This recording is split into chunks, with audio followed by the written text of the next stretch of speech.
Halo semuanya, ketemu lagi dengan saya Naurisa Biasini, salah satu dosen yang tergabung dalam Project Into Food. Saya merupakan dosen mata kuliah komunikasi antar budaya di program studi ilmu komunikasi Universitas Pembangunan Jaya. Di pertemuan kedua kali ini saya akan membahas terkait budaya itu sendiri seperti apa. Sebelum kita masuk ke nilai-nilai kebudayaan yang bisa mempengaruhi cara kita makan, memandang makanan, dan bagaimana cara kita nge-treat makanan itu sendiri. Apakah makanan hanya sebagai ya sudah makanan gitu, atau makanan itu kita bisa anggap sebagai sebuah sumber daya alam yang sangat baik dan tidak boleh kita sia-siakan.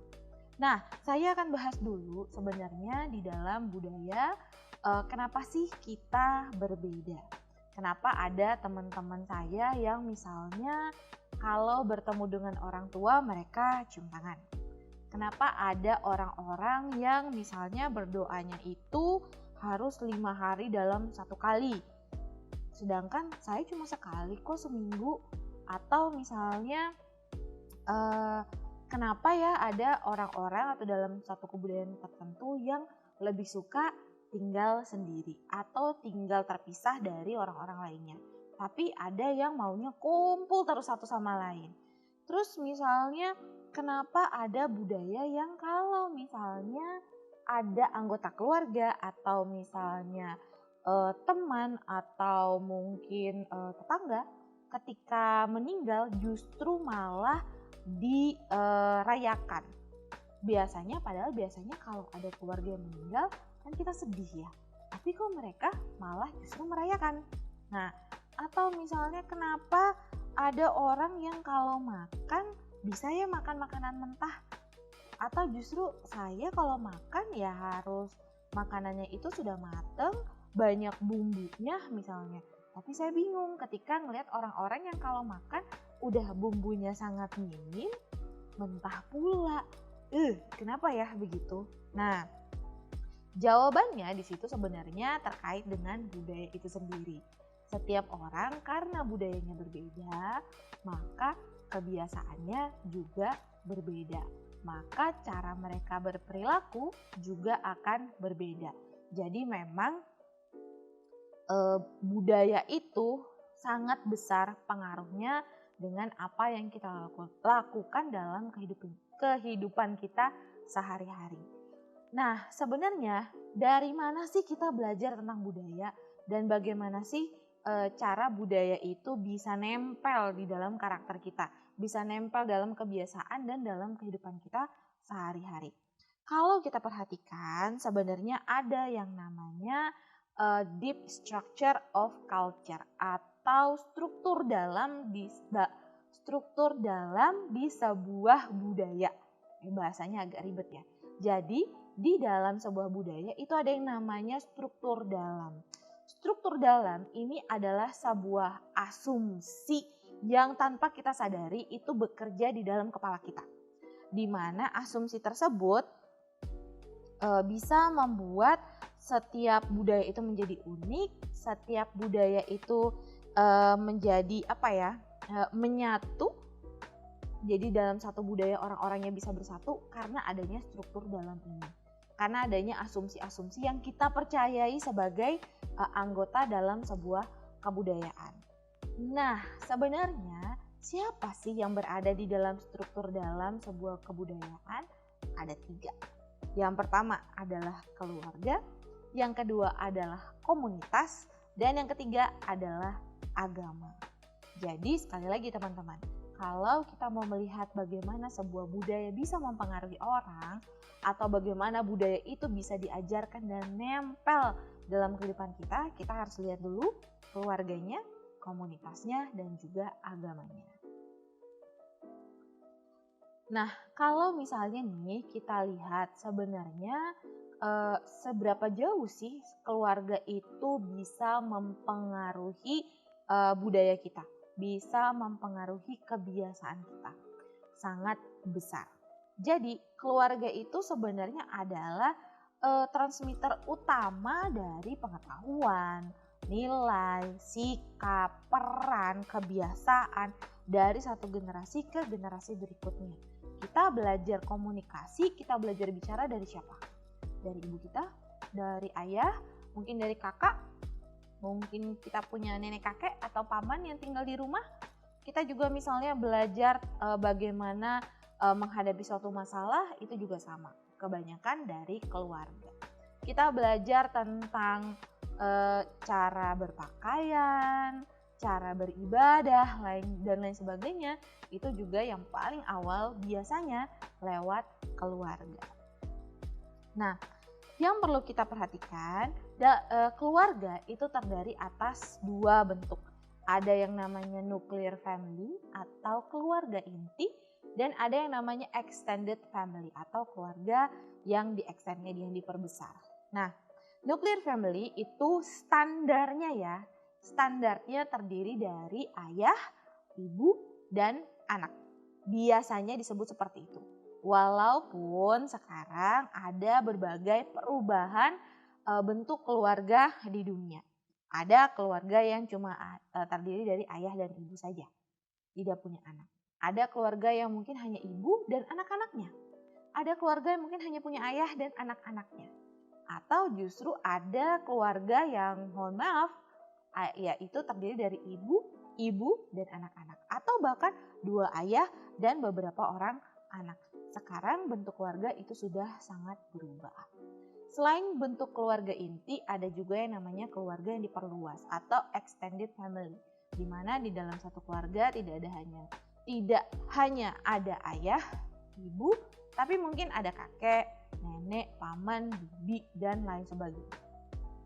Bahkan ada keluarga-keluarga juga yang menganggap orang-orang yang bekerja di dalam keluarga mereka sebagai anggota keluarga. Misalnya asisten rumah tangga. Banyak loh yang awalnya dianggap hanya sebagai orang yang bekerja di rumah kita, tapi kemudian justru malah hubungannya lebih dekat dibandingkan keluarga kita yang lain. Nah, sebenarnya keluarga itu punya fungsi apa sih? Keluarga itu punya 6 fungsi. Fungsi yang pertama yang mungkin kita pasti fungsi dasar yang kita udah biasa lah, yang namanya keluarga pasti melakukan apa? Reproduksi. Yang namanya wanita dan laki-laki standarnya ketika mereka menikah, mereka akan punya anak. Jadi itu adalah tujuan atau fungsi dari keluarga yang pertama, yaitu untuk reproduksi. Lalu yang kedua, fungsi keluarga adalah untuk mengajarkan nilai-nilai ekonomi. Nah, ini ada kaitannya loh dengan bagaimana kita menghadapi makanan atau punya persepsi terhadap makanan. Economic values atau nilai ekonomi tidak hanya dikaitkan dengan uang. Ada keluarga yang menganggap bahwa oh ya, kamu pokoknya harus cari uang, dan uang. Karena kamu nggak bisa hidup tanpa uang.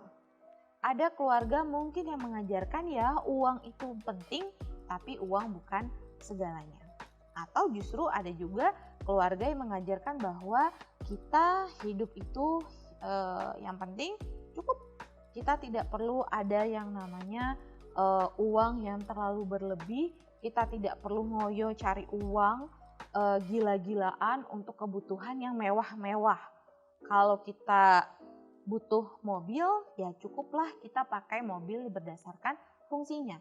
Nggak usah kita beli mobil Ferrari buat pergi ke pasar, ya kan?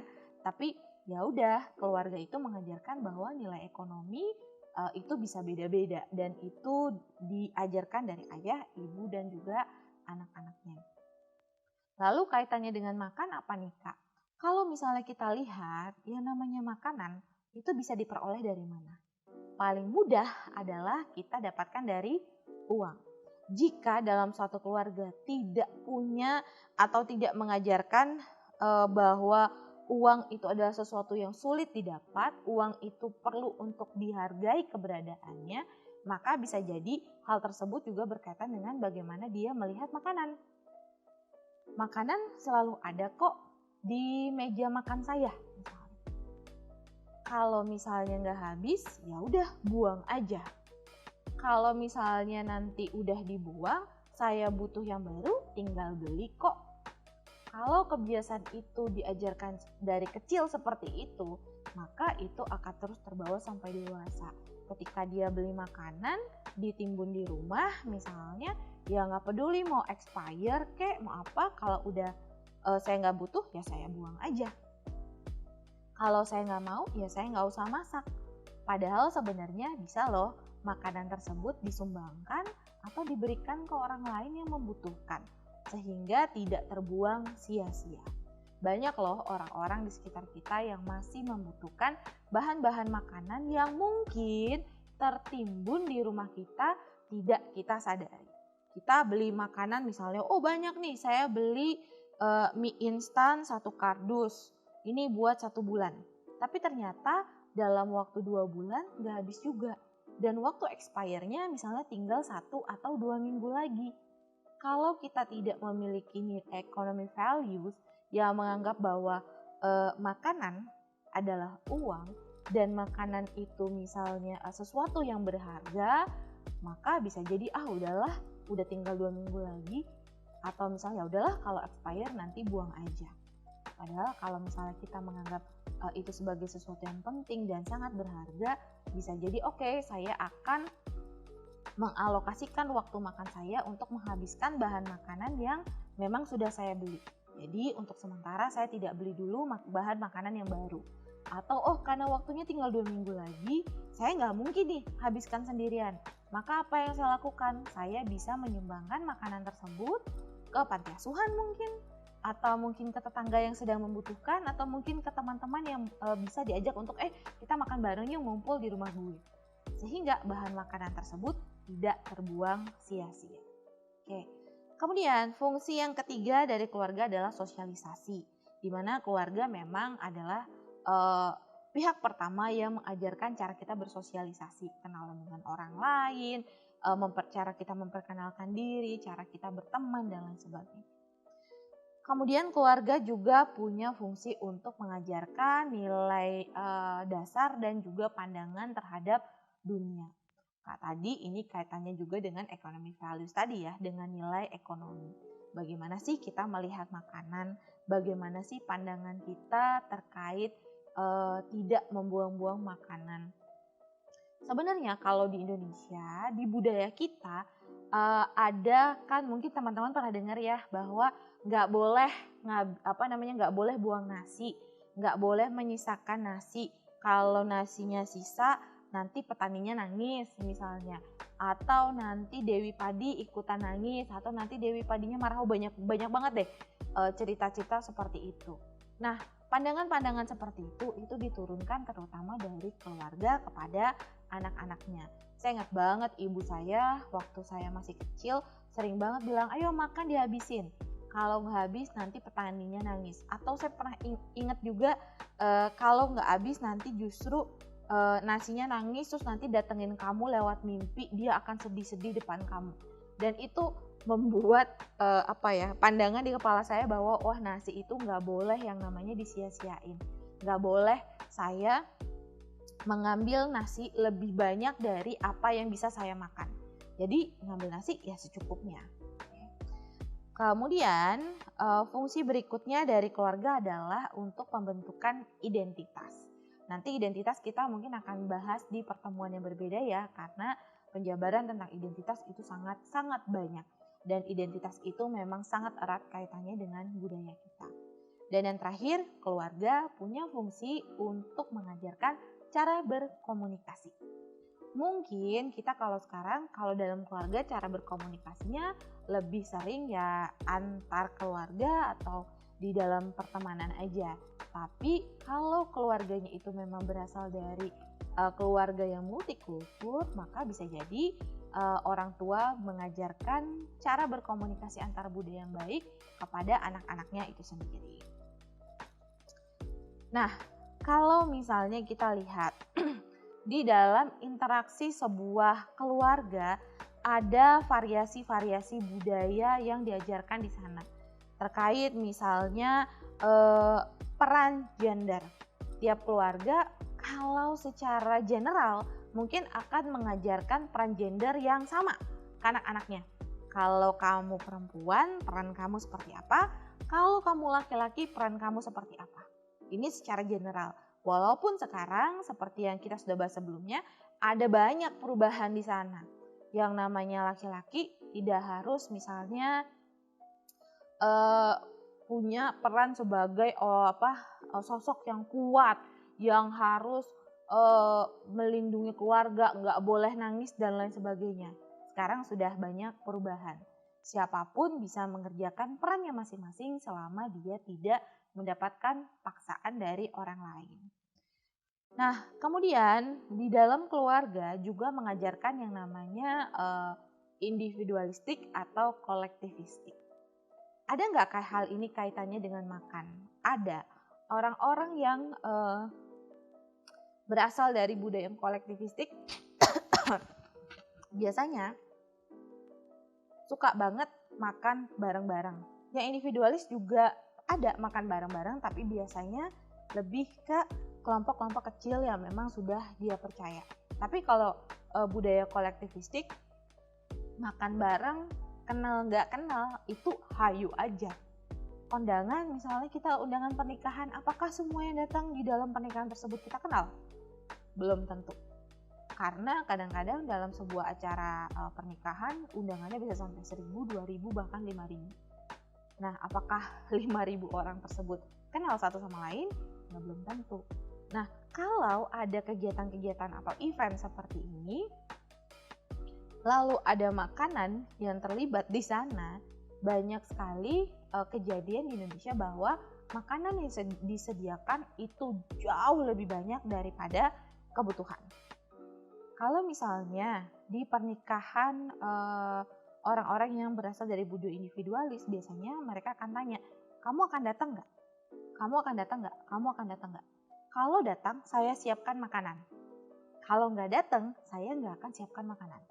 Sehingga porsi yang disediakan itu sesuai dengan jumlah undangan yang akan datang. Tapi kalau kita nih di Indonesia aja misalnya, kita ngundang 500, tapi nyiapin makanan berapa banyak?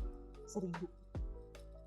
Karena anggapannya si satu orang ini mungkin akan bawa pacarnya, mungkin akan bawa suaminya, atau mungkin akan bawa istri dan anak-anaknya, gitu kan? Jadi akhirnya banyak makanan yang harus disediakan. Iya kalau habis. Kalau ternyata tidak, dari 500 undangan disiapkan makanan 1.000 porsi, ternyata yang datang hanya 600. Bagaimana dengan 400 porsinya? Bagus kalau bisa dibawa pulang, lalu dimakan di rumah, atau dibagi-bagikan ke orang lain. Tapi kalau ternyata makanannya keburu rusak, akhirnya terbuang juga. Sayang banget kan? Lalu kita juga harus memperhatikan bahwa variasi budaya di dalam interaksi keluarga itu juga terkait dengan yang namanya age grouping atau pengelompokan usia. Beda usia, beda cara berkomunikasinya. Kalau kita lihat misalnya generasi baby boomer, cara berkomunikasi dengan anak-anaknya yang millennials seperti apa? Nah, sekarang yang millennials cara berkomunikasi dengan anak-anaknya yang mungkin adalah Gen Z dan Gen Alpha itu seperti apa? Itu pasti bervariasi dari satu keluarga ke keluarga lainnya. Dan yang terakhir, social skills itu juga merupakan salah satu variasi yang bisa terjadi di dalam interaksi sebuah keluarga. Hati-hati karena beda keluarga, beda cara mengajarkan berkomunikasi, beda cara mengajarkan sosialisasi. Akhirnya setiap anak akan mempunyai social skills yang beda-beda. Nah, kira-kira hal tersebut yang saya bisa informasikan ke teman-teman di pertemuan kedua ini. Kita bisa lihat bagaimana sebuah deep structure sebuah kebudayaan yang terutama adalah keluarga bisa mempengaruhi habit kita, bisa mempengaruhi value kita, baik tentang kehidupan secara luas maupun sampai kebiasaan kita terkait makanan. Kita ketemu lagi di pertemuan berikutnya. Jangan bosan ketemu sama saya. Dadah!